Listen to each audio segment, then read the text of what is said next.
So, but Jen, Jen hadn't really been out. We don't get a chance to go out a lot. And we got a little kiddo, so we're playing with him.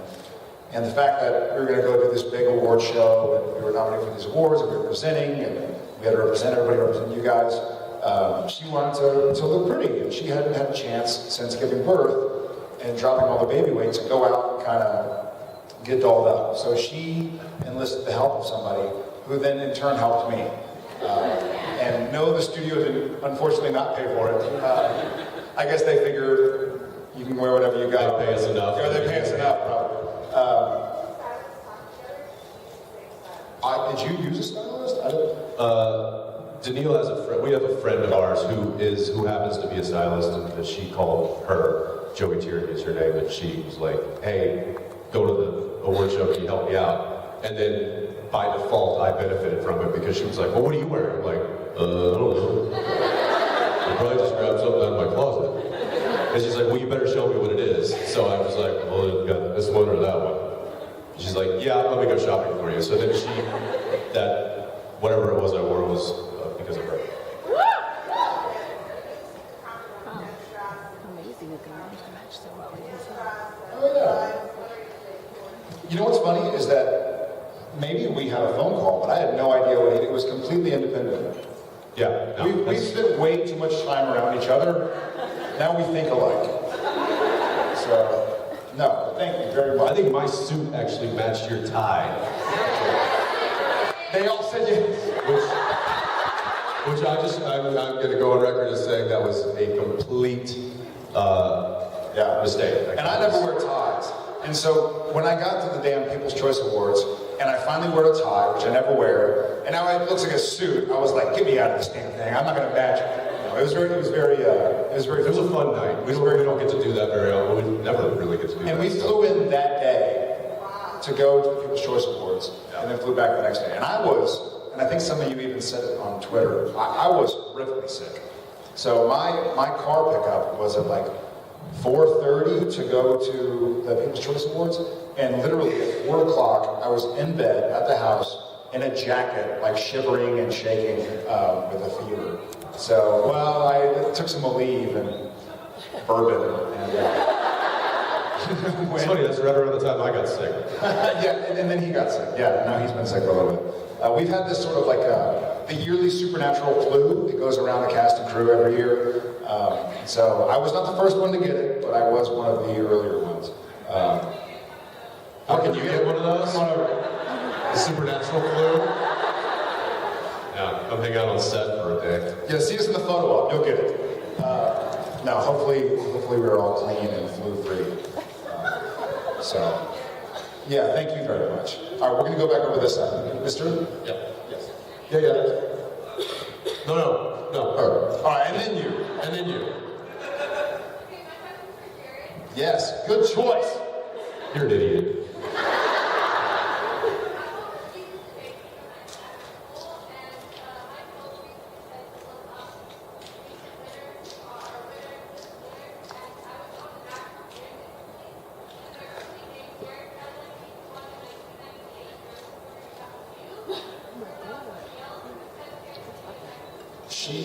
She has found a skeleton in my closet. Yes. Yes. What is this now? I need to know. Speech and A debate. debate team?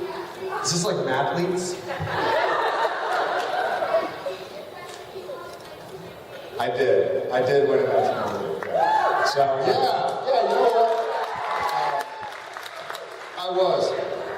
Jensen, Lincoln Douglas. I did Lincoln Douglas, and I did some duet, or duo interpretation it was called. But yes, I did forensics in high school, and it helped me get where I am today.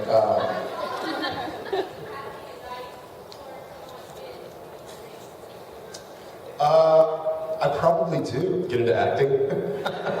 Yeah, no, it's very. You know what's funny is it's try not to be theatrical for whatever sense that makes. My coach. What's funny is we sat behind Matt Bomer at the People's Choice Awards, and Right, calm down. handsome fella. I had to keep my wife away, but we sat behind him, and I had never met him. But we had the same high school coach, Mr. Harrison. And so during one of the commercial breaks, he stands up, turns around, and goes, "Dude, Mike Harrison." And I was like, "Oh, cool, you know." But anyways, he did speech and debate. He lived in Houston. I grew up in San Antonio, but my coach moved from Houston to San Antonio. Anyways, there was room for theater, and there was room for kind of more TV movie style acting. So it's more internal with speech and debate. So don't be too, oh, yeah. So, what? What? It's weird because that's how you act. It is, sometimes unfortunately. All right, and now I promise that we're good. Okay. Thank you. You had a 50-50 chance. You lost the first It's all right. round. It's all right.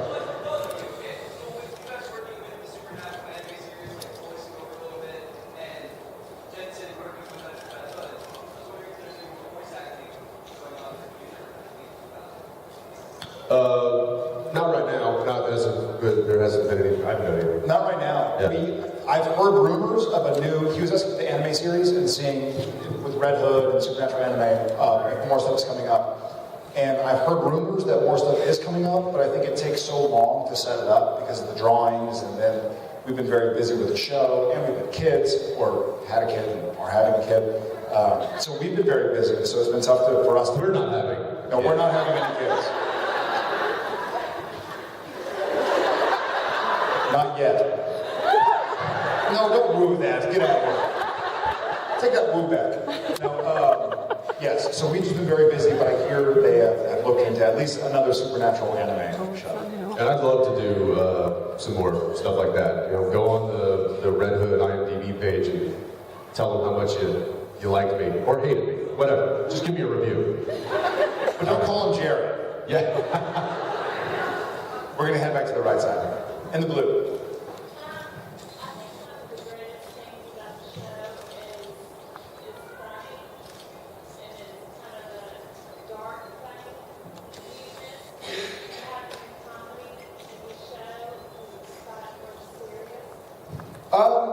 That's a good question. She was basically asking if we miss having more funny episodes. And I feel like we do, especially this year. I love the shows like Barb and the Real Girl. In fact, yeah, and we have Felicia back right now. She's actually in Vancouver. Get her out to these, guys. She wants to come meet you. All right, Burbank. She will be there. We talk about you guys all the time, and she's antsy to come see what it's all about. So get her out here. But yes, so I think we both do miss the comedy. And I think over so many years, we started out on a pretty serious note. Oh, yeah. It's because I'm an idiot. It's because he didn't do speech and debate in high school. That's right. So, I did arts and crafts. I have to be funny. I'm the jester, apparently. basketball.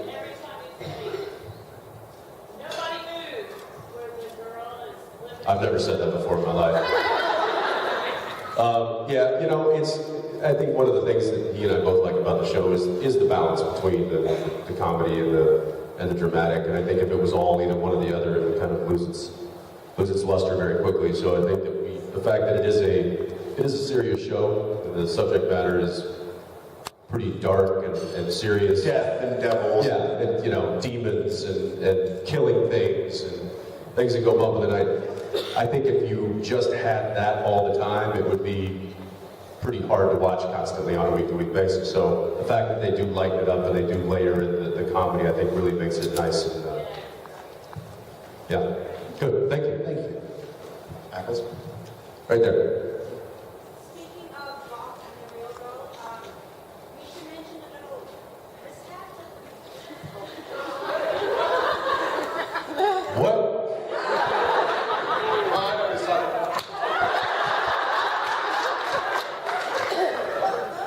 What? Lark and the Real Girl does that? Yeah, all right. Laugh it out. You'll see it in the special feature. There is an epic wipeout, courtesy of...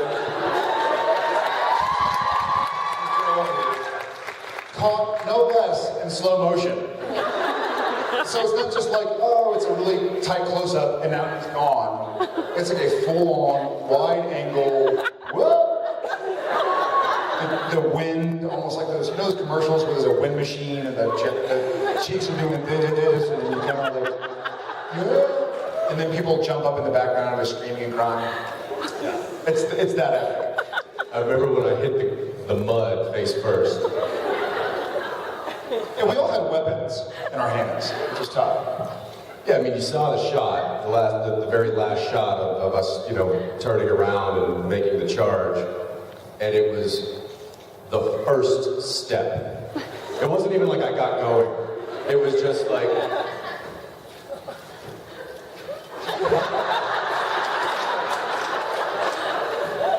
And I hit the ground really hard. And really, I remember, and you could see, I watched it on playback immediately because the crew was like, the stitches just folded over, laughing. And I laid there for like a split second. I was like, for a moment, I laid there, just face in the mud. And I think everybody thought I was hurt. And the only thing going through my mind was, this is going to be on DVD.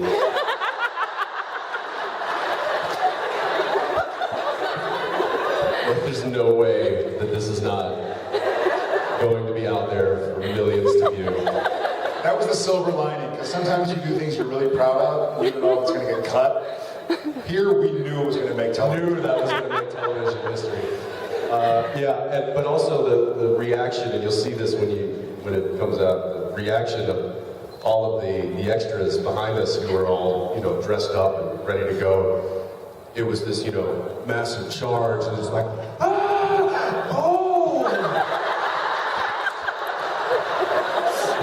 And some were like, do we keep going? I don't know what to do. Didn't you kick me? Yeah, oh yeah. I think you kicked me I or came back and something. kicked him. You're like, hey, you all right? Yeah, you jerk, help me up. I did. Well, we were all... It was very muddy and rainy that day, and I was wearing these stupid We were in boots. Yeah, we were in leather boots. Whatever. Yes. Next.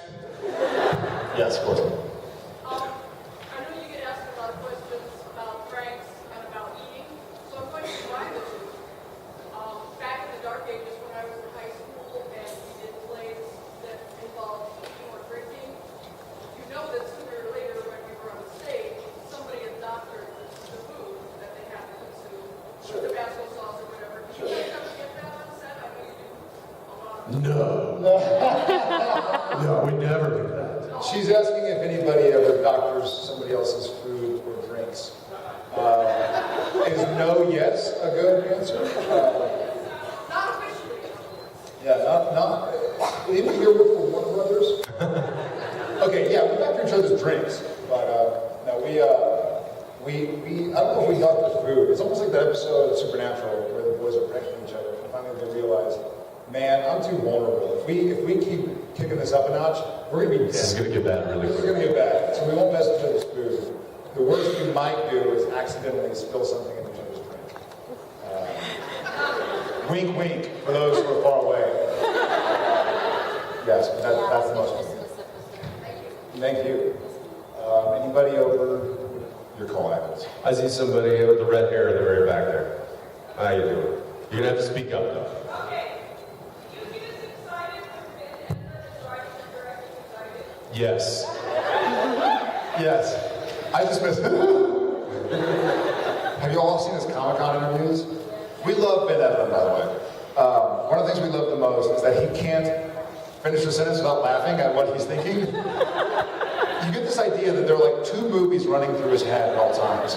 One is what's currently happening, and the other is like, What he dreams is happening. yeah, people getting pies in the face and like slipping on banana peels.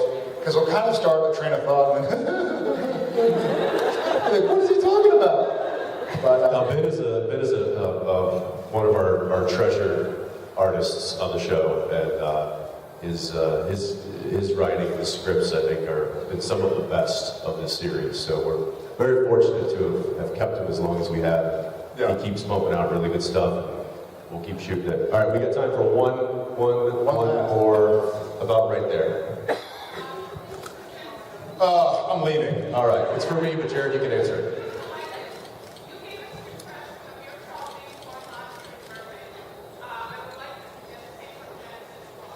Wait, what? What? He gave an impression of his child being born? You say that like it's weird. Was it like this?